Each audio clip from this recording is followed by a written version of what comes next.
अस्सलाम वालेकुम। NFI collection में खुश आमदीद। आज हम आगाज़ करने जा रहे हैं अपने बेसिक कोर्सेज़ का, स्टिचिंग कोर्स का। इंशाअल्लाह बेसिक के बाद प्रोफेशनल कोर्स का भी हम बाकायदा आगाज़ करेंगे। तो सबसे पहले मैं आपको बताती चलूँ, जो हमारी इम्पोर्टेंट चीज़ होती है मेजरमेंट के लिए, ये होता है इंच टेप। ये देख सकते हैं आप, इंचेस होते हैं इसमें, और एक साइड जो है इसके वो होता है सेंटीमीटर। देखिए, ये सेंटीमीटर भी होता है, इंच भी होता है, लेकिन है पाकिस्तानी लोग ज़्यादातर इंच टेप इस्तेमाल करते हैं। ये 60 तक होता है, 1 से लेके 60 तक इंचेस इससे हम मेजरमेंट कर सकते हैं, और 152 सेंटीमीटर तक भी।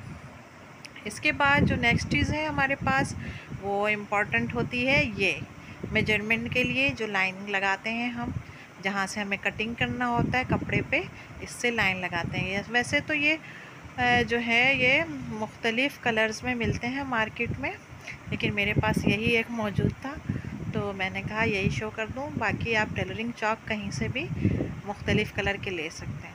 और ये स्केल है, ये देखिए, ये मैं रखती हूँ गलों की डिज़ाइनिंग होती है ना, जैसे पट्टियाँ जिसमें लगती हैं, वी पेलिकेट है, उन सब में ये लाइन खींचने के लिए बहुत ही कारआमद होता है।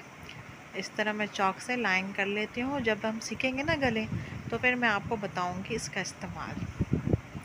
इसके बाद है ये पिन, स्कार्फ पिन भी होता है ये। इसको मैं यूज़ करती हूँ कपड़े को फ़ोल्ड करने में, या कहीं भी गला वगैरह सही से अटैच करने के लिए, और फिर जब सिलाई कर लेते हैं तो फिर इसको निकाल लेते हैं। और ये बहुत काम की चीज़ होती है, इसको पर्ल पिन भी कहा जाता है। इसके बाद है सुई धागा, जो ये तो बहुत ज़रूरी सामान है। अभी आगे मैं क्लास में बताऊंगी कि इसका क्या यूज़ है। और इसके बाद आपके पास अगर कोई भी पिन नहीं है तो आलपिन होना चाहिए। आलपिन का भी यही काम है कि कोई भी चीज़ कच्चा आपको करना हो, अगर आप टाँके नहीं लगा रही हैं तो पिन लगा लें, और उसके बाद मशीन से स्टिचिंग कर दें। ये देखिए, मैंने पूरा डब्बा भर के रखा हुआ है।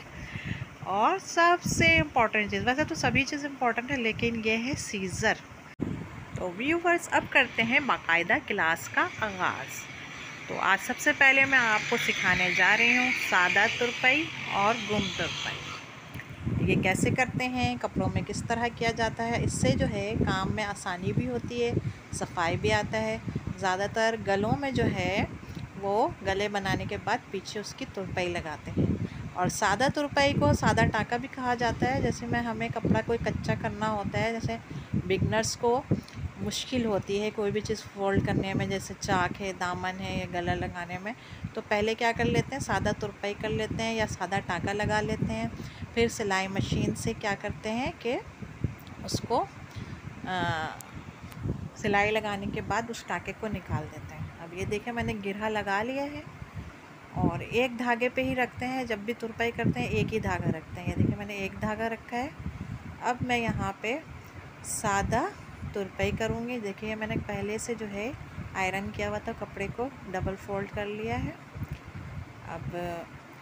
अब यहाँ पे एक चीज़ इम्पॉर्टेंट है कि जो भी हमारी ख़वातीन हैं, लड़कियां हैं, बच्चियां हैं, अगर वो सिलाई सीखना चाह रही हैं, तो उनका जो हैंड है, जो हैंड वो यूज़ करती हैं ना, कोई लेफ़्ट हैंडेड होती हैं, कोई राइट हैंडेड, तो अपने हैंड के मुताबिक इसको करें। मैं तो राइट हैंडेड हूँ, तो अपने राइट से ही उसको टाँका लिया है। पहले फ़ोल्डिंग कपड़े के नीचे टाँका लेंगे ताकि सफाई आए, और इसके बाद क्या करेंगे कि नीचे ले जाके टाँका ऊपर वही फ़ोल्डिंग कपड़े पे निकालेंगे। बिल्कुल सिंपल होता है ये, मेरे ख़्याल है सब बहनों को आता होगा ये टाँका। जिनको नहीं आता, जो बिल्कुल ही बिगनर्स हैं, कभी उन्होंने सुई धागा पकड़ा ही नहीं है, उनके लिए है कि इस तरह छोटे छोटे स्टिचेस लगा लेंगे। वो आगे से भी वैसे ही है, पीछे से भी वैसे ही है। इसको कहते हैं सादा टाँका। और देखिए, ये एक जैसा लगाना भी बहुत प्रैक्टिस वाला काम होता है। और जो मेरे पास तो बच्चियाँ आती रहती हैं सीखने के लिए, तो वो भी ये टाँका भी बहुत मुश्किल से लगाती हैं, कोई बड़ा, कोई छोटा, कोई लंबा, कोई आड़ा। तो बहरहाल प्रैक्टिस चाहिए होता है हर काम के लिए और सफाई के लिए। और अगर आप ये कर रही हैं, जैसे कि नॉर्मली किसी भी कपड़े को बाद में सिलाई करना है अगर मशीन से, तो इस टाँके को जो है आप नॉर्मली रफ सा लगा कर छोड़ दें और उसके बाद मशीन की सिलाई साइड से करके इस टाँके को निकाल लें। धागा को खींच के निकाल लेंगे तो ये आसानी से निकल जाता है। तो ये सादा तुरपाई है, देखिए आप आगे पीछे दोनों तरफ से देख लिया।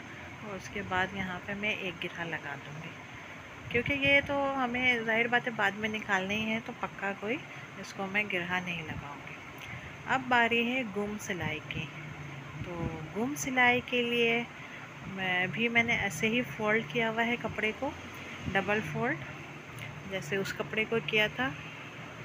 तो अब मैं स्टार्ट करती हूँ। इसी तरह फोल्ड वाले कपड़े के नीचे से लेंगे और ये बहुत काम की चीज़ें सीखने की। दूसरे कपड़ा जो नीचे है उसमें से ज़रा सा बारीक सा एक कपड़ा उठाएंगे और उसके बाद ऊपर वाले कपड़े में थोड़ी सी फासले पे, ज़रा से फासले पे ऊपर वाले कपड़े पे उठाएंगे और इस तरह ये एक स्टिच कंप्लीट होगी। इसी तरह फिर थोड़ा सा कपड़ा ज़रा सा आगे लेके उठाएंगे और फिर थोड़ा सा आगे लेके ऊपर वाला कपड़ा उठाएंगे। एक नीचे वाला कपड़ा है, एक ऊपर वाला कपड़ा है, बात समझ लीजिएगा। तो ये ऊपर वाले कपड़े को भी ज़रा सा आगे बढ़ा के लेंगे, नीचे वाले कपड़े को भी थोड़ा सा आगे बढ़ा के लेंगे और पीछे देखिए बिल्कुल बारीक बारीक सा टाँका नज़र आना चाहिए, ज़्यादा मोटा नहीं होना चाहिए, क्योंकि ये सफाई के लिए होता है। सफाई आती है ना इससे काम में, तुरपाई से। तो अभी तो मैं वैसे डार्क कलर का इसलिए यूज़ करें ताकि आपको नज़र आए ना धागा। और अगर आप यूज़ करेंगी किसी भी गले की तुरपाई में या दामन की तुरपाई में या किसी भी जगह में, तो आप सेम कलर का धागा यूज़ करेंगी तो ये स्टिचेस पीछे से नज़र नहीं आते हैं, आगे से भी नहीं आते हैं, क्योंकि जाहिर बात है ये गुम तुरपाई है। तो साइड से बिल्कुल बारीक बारीक से इस तरह नज़र आएगा और पीछे से ये इतने छोटे छोटे स्टिचेस होंगे। और अगर सेम कलर के होंगे तो बिल्कुल भी नहीं नज़र आने चाहिए। और ये बारीक बारीक एक जैसे टाँके होने चाहिए। हालांकि मुश्किल होता है इसको करना, लेकिन प्रैक्टिस मैक्स मैन परफेक्ट। तो प्रैक्टिस कीजिएगा आप लोग, इसी तरह करते जाइए। देखिए कितना सा लिया मैंने, एक नहीं लेना, 2-3 इस तरह लेना है। और फिर ये आगे वाला कपड़ा लिया और ये स्टिच को कंप्लीट किया और फिर दोबारा से इसी तरह करते जाएंगे। ये लिया, ये आगे वाला लिया और ये एक स्टिच और कंप्लीट हो गया। बस प्रैक्टिस करना है आपको इस तरह। घर में छोटे छोटे कपड़े ले लीजिए, उसमें प्रैक्टिस कीजिए सबसे पहले। तो फिर बड़े कपड़ों में भी जाइएगा। देखिए सफाई से हो गया ये हमारा। तो इतना काफ़ी है आपको सिखाने के लिए, बाकी आपके प्रैक्टिस पे डिपेंड करता है। उम्मीद है आप प्रैक्टिस करेंगी, एक दिन में काफ़ी हद तक प्रैक्टिस कर लेंगी और सीख जाएंगी। और कोई भी सवाल मुझसे पूछना होता है कमेंट्स बॉक्स में लाजमी पूछिएगा, मैं आपको बिल्कुल इसका जवाब दूंगी। और ये देखिए गीढ़ा अब इसमें जो है मैं पक्का कर रही हूँ। देखिए स्टिचेस को पक्का करते हुए गीढ़े को नीचे स्टिच नहीं लेकर जाना है, ऊपर वाले कपड़े में आपको इसको कंप्लीट करना है ताकि पीछे की सफाई बनी रहे। यानी पीछे वाला कपड़ा जो होता है वो हमारा आगे वाला कपड़ा होता है। बेसिकली हम पीछे से तो स्टिचेस लगा रहे होते हैं तुरपाई के। अभी तक सब्सक्राइब नहीं किया है मेरा चैनल तो उसको सब्सक्राइब कर लीजिए और बेल आइकन को भी प्रेस कर लीजिए ताकि अगली क्लास का नोटिफिकेशन आपको मिल सके, वरना आप ढूंढते रहेंगे कि कहाँ गई वो वीडियो जिसमें बेसिक क्लास देखा था। तो उम्मीद करती हूँ आपको पसंद आया होगा और आपको कुछ सीखने का मौका मिला होगा। अब बड़े बड़े कपड़ों में आप इसकी तुरपाई कीजिए, इसकी प्रैक्टिस कीजिए और मुझे इजाज़त दीजिए और दुआओं में याद रखिए। अल्लाह हाफ़िज़।